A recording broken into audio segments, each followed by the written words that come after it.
al cielo. Entonces, lo que tenemos que hacer para eliminar, para trabajar, para superar estos programas que se llaman virus mentales, es primero encontrarlos, descubrirlos. No vamos a atacarlos, vamos a cambiarlos. Por ejemplo, hay cosas más importantes que el dinero, déjalo. Pobres pero sanos, déjalo. El dinero no es la felicidad, déjalo, pero instala un nuevo programa que se llame, alguien que diga, no necesito cocino dinero, que se llame una nueva conciencia de prosperidad. Y entonces ese sí lo quiero tener como una opción en mi mente, en mi cerebro. Déjame presentarte mi ejemplo para que esto te sirva. Voy a salir de la presentación, voy a regresar un momentito conmigo. Aquí estoy nuevamente para darte mi ejemplo. Ahorita regreso a la presentación para que lo entiendas.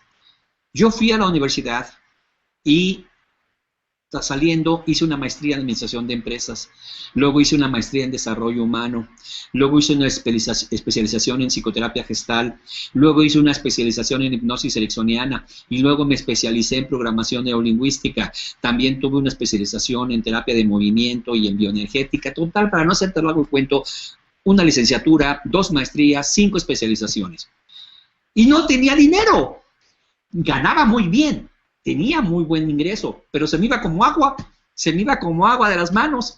Ganaba más que las gentes que trabajaban para mí, pero no tenía casa propia, no tenía auto propio. Tenía una casa bonita, pero estaba rentada. Tenía 3 autos o 2 autos, pero los estaba pagando. Tenía unos muebles bonitos, pero los estaba pagando con tarjeta, no eran propios. Entonces yo decía, ¿cómo es posible que gente que gana la 4ª parte que yo, ya compró su casa, ya tiene su auto propio? ¿Qué pasa? ¿Por qué el dinero se me va como agua?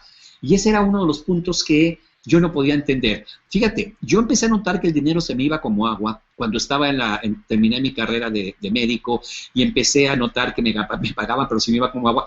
Y me dijeron, necesitas administración, y me metí a tomar una maestría en administración de empresas para administrar mi dinero y seguía igual.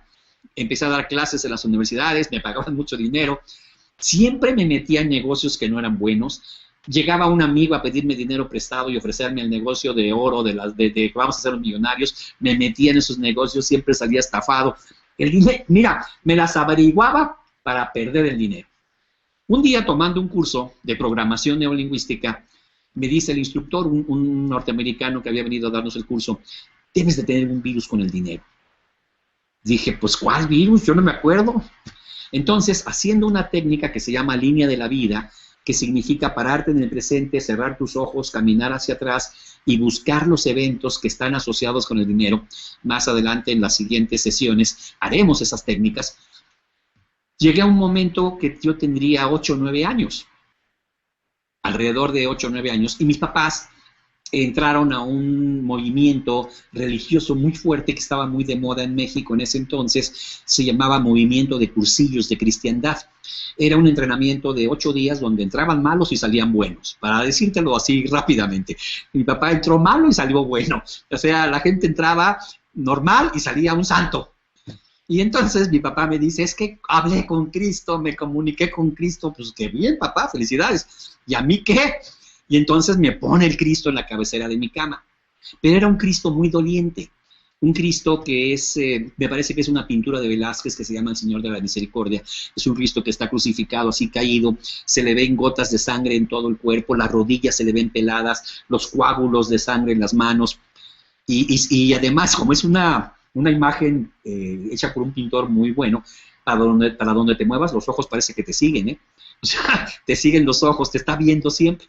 Imagínate, yo era un niño en la recámara, me movía hacia un extremo de la recámara y me seguía la mirada del Cristo. Me iba al otro extremo y me seguía la mirada del Cristo. Y le decía a mi papá, papá, ¿por qué siempre me está siguiendo la mirada de Cristo?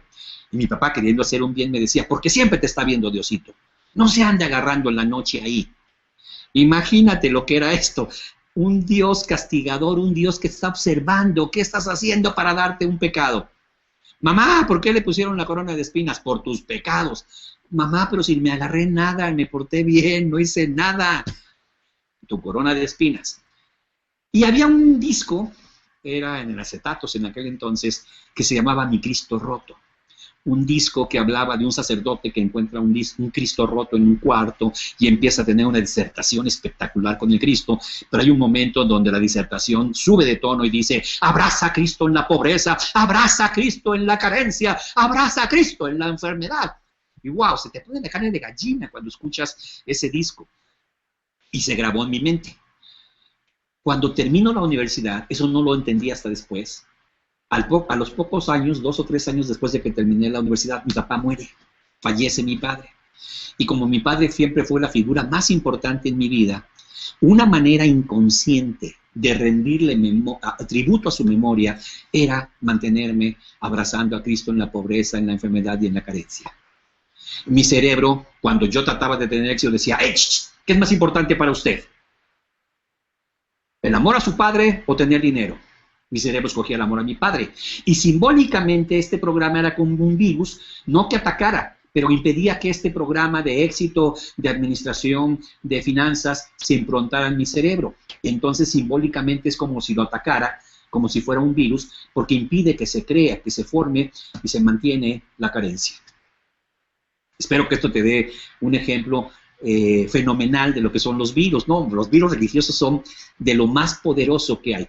Observa cómo los países más fuertemente arraigados en la religiosidad son los países más pobres. No es que esté mal la religión, te repito, está mal la interpretación, como te lo acabo de mostrar en el ejemplo de la aguja. La religión está perfecta. Pero ¿qué viste? ¿Qué sentiste? ¿Qué escuchaste?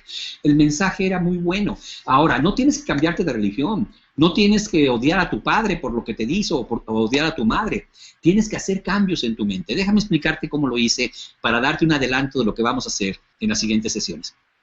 Con mis ojos cerrados llegué a ese momento y en mi imaginación, porque esto se hace en la imaginación, fui a ese cuarto y descolgué ese Cristo y con ayuda del instructor lo tiré a la basura. Lo rompí, ¿eh? Me decía: rómpelo, destrúyelo, asegúrate que estás destruyendo esa imagen. Ahora pon un Cristo resucitado, un Cristo vivo, no una imagen crucificada. Y sí, puse la imagen del Cristo del Río de Janeiro, que está así, no sé si recuerdas. Además, simbólicamente está viendo para arriba, puedes agarrar abajo lo que quieras, nunca está en una posición crítica de ver qué haces, qué pecado cometes. Y lo puse. Fíjate, no cambié de religión. No renuncié a las enseñanzas de mi padre, pero cambié la imagen de un Cristo por un Cristo no lastimado, triunfador, resucitó.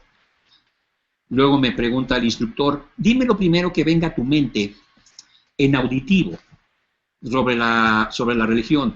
Y me acordé del catecismo: Dios está en el cielo, la tierra y en todo lugar. Y me dice: ¿qué hay de malo que vaya Dios en un carro último modelo contigo, con aire acondicionado, y no en un Volkswagen donde le pican los resortes a Diosito y trae un calor del demonio? Entonces no tienes que pelearte con la religión, simplemente cambiar las percepciones. ¿Y de qué es dueño Dios? Pues de todo. No puedo pensar que llego y le digo: Dios mío, mándame dinero, y que me dijera Dios: espérame, fíjate que no me han pagado, hice unas malas inversiones, las cosas no van bien. Evidentemente eso no se puede hacer. Ese es el esquema que cambias. Vamos a hablar mucho de esto con la programación neurolingüística, de cómo cambiar estos patrones mentales, cómo cambiar lo que ves, cómo cambiar lo que sientes, poner un nuevo programa y no atacar a los anteriores. Como te dije, deja eso. Esas basuras ahí se quedan, simplemente se reprograman. El psicoanálisis